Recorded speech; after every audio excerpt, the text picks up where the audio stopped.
Welcome to Real Turkey channel. As usual, I am Atilla Eşilara. Hopefully in the new year we'll have more guests and we'll shoot off location.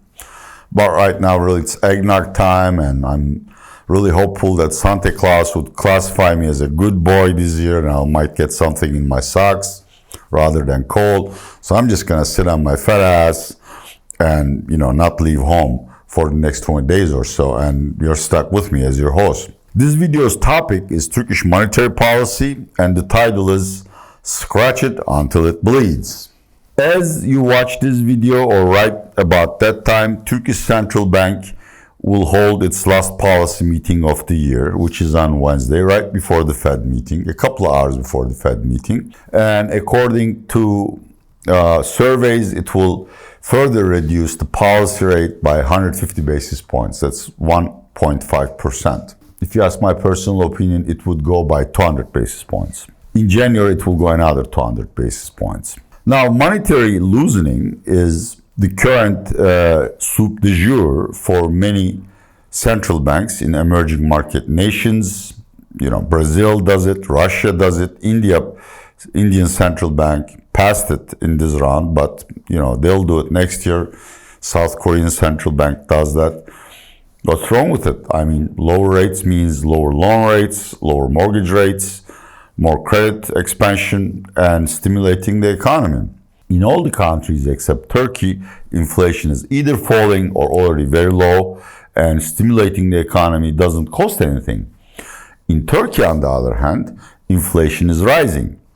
Turkish inflation troughed at less than 9% in October and then shot up to 10.5% in November. And that, if you believe the food inflation data, which may be slightly doctored. Because, food inflation is a personal experience. You can measure it every time you go to the supermarket. The numbers looked very fictitious to me. But anyhow, according to the analysts and central bank's own tendency surveys, inflation will keep on rising and it will close the year at 12%. In 2020, it's not going to be much different. Our forecast, as well as the forecasts of most reputable institutions, is that Turkish consumer price inflation will not drop below 12% in 2020. The current policy rate, that's the interest rate the central bank charges to banks that want to borrow from it, is 14%.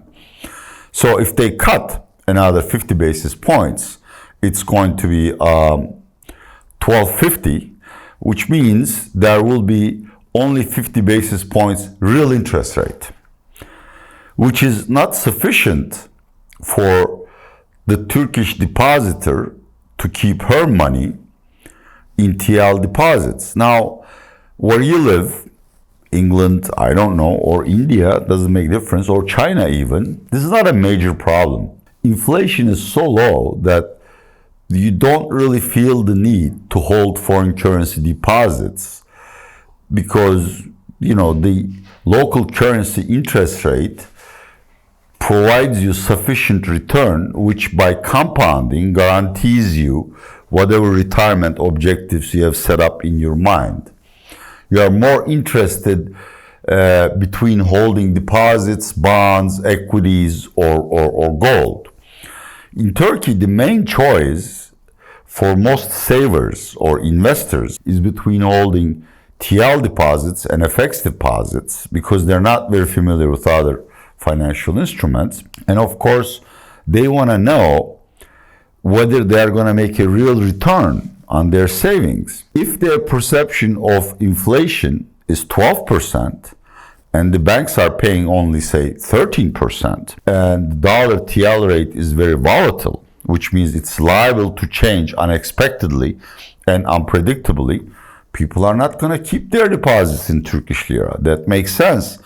Dollar is a safe haven currency. Euro is a safe haven currency to Turks, which retains its value through political and economic shocks.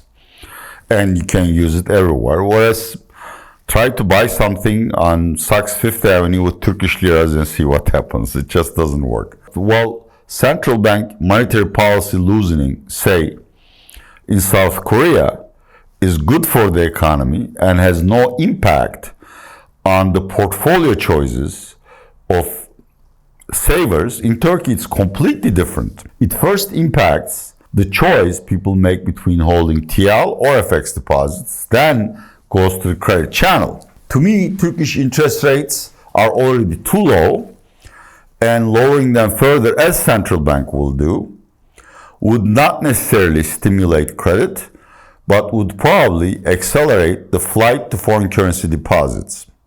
Just little asterisk there, explanation. Already 50% of all the deposits in Turkish banks are in foreign currency.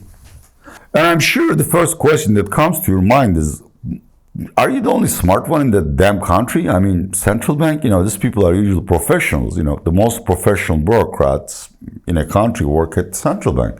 It's no different in Turkey.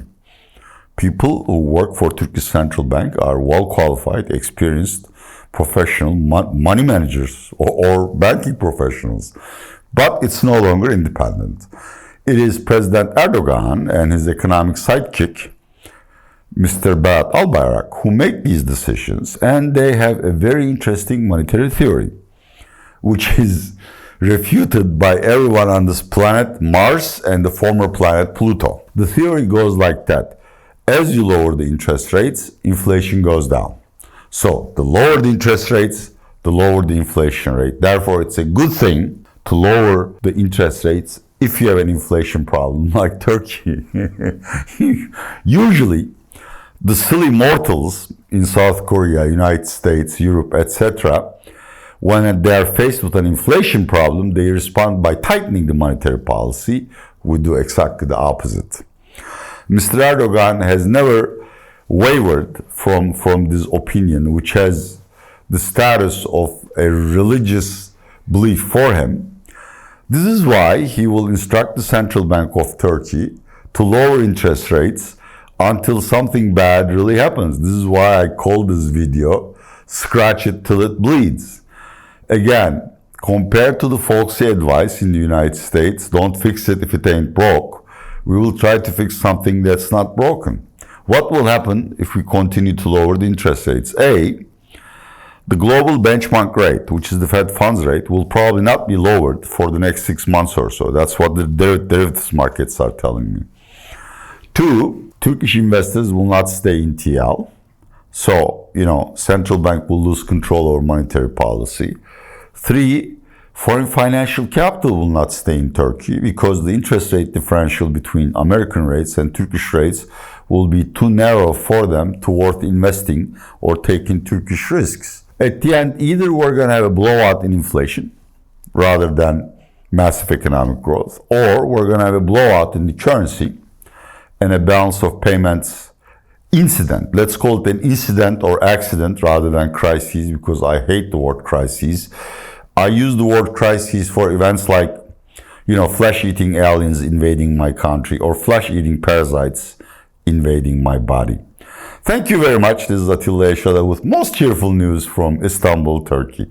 Please watch Real Turkey channel and don't forget to subscribe.